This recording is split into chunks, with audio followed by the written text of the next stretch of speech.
പണ്ടൊക്കെ വിരുന്നക്കാർ വരുന്ന സമയത്ത് തീന്മേശയിൽ ഇടം പിടിച്ചിരുന്ന ഒരു പലഹാരമാണ് ഇത്. പക്ഷേ ഇന്നത്തെ കാലത്ത് സ്നാക്സും കാര്യങ്ങളുമൊക്കെ ആയപ്പോൾ ഇത് അങ്ങനെ എവിടെയും കണ്ടുവരാറില്ല.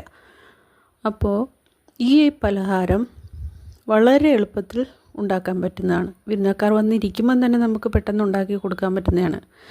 നിങ്ങൾക്ക് എല്ലാവർക്കും അറിയാവുന്ന ഒരു റെസിപ്പി തന്നെയാണ് ഇത്. ഇതിനു വേണ്ടി ഞാൻ 1.5 കപ്പ് മൈദ എടുത്തിട്ടുണ്ട്. 2 മുട്ട അതിലേക്ക് പൊട്ടിച്ചൊഴിക്കുന്നുണ്ട്.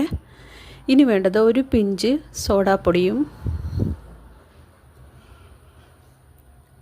ബേക്കിംഗ് സോഡയും 1/4 ടീസ്പൂണോളം ഉപ്പും കൂടെ ചേർത്ത് 3 ഏലക്കായും പൊട്ടിച്ചിട്ട് നമുക്കിത് നന്നായിട്ട് കട്ടകളൊന്നുമില്ലാതെ ബീറ്റ് ചെയ്തെടുക്കണം. ബീറ്റ് ചെയ്യാന്ന് വെച്ചാൽ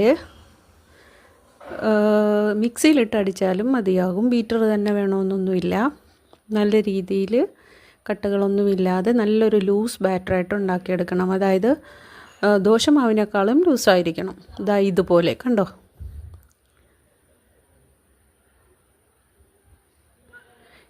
ഇതിൽ ഒഴിച്ചു കഴിക്കാനായിട്ട് ഞാനൊരു ഗ്ലാസ് പാല് തിളപ്പിക്കാൻ കൂടി വെച്ചിട്ടുണ്ട്. അതിലേക്കൊരു ഏലക്കായും പൊട്ടിച്ചിട്ടിട്ടുണ്ട്. ഇനി പാൻ അടുപ്പത്ത് വെച്ച് ചൂടായി കഴിയുമ്പോൾ ഒരു സ്വല്പം നെയ്യ് തടവി കൊടുക്കുക. അതിനുശേഷം ഇത് ഓരോ തവിയായിട്ട് കോരി ഒഴിച്ച് വളരെ നേർത്ത രീതിയിൽ ഇതുപോലെ ചുറ്റിച്ചെടുത്ത് അടച്ചൊന്നും വെക്കണ്ട, അല്ലാതെ തന്നെ വെന്ത് കിട്ടും. പെട്ടെന്ന് വേകുന്നതാണ്. അതിലേക്ക് കുറച്ച് നെയ്യും തൂവി ആവശ്യത്തിന് പഞ്ചസാരയും ഇട്ട് ഇതുപോലെ മടക്കിയെടുക്കുക.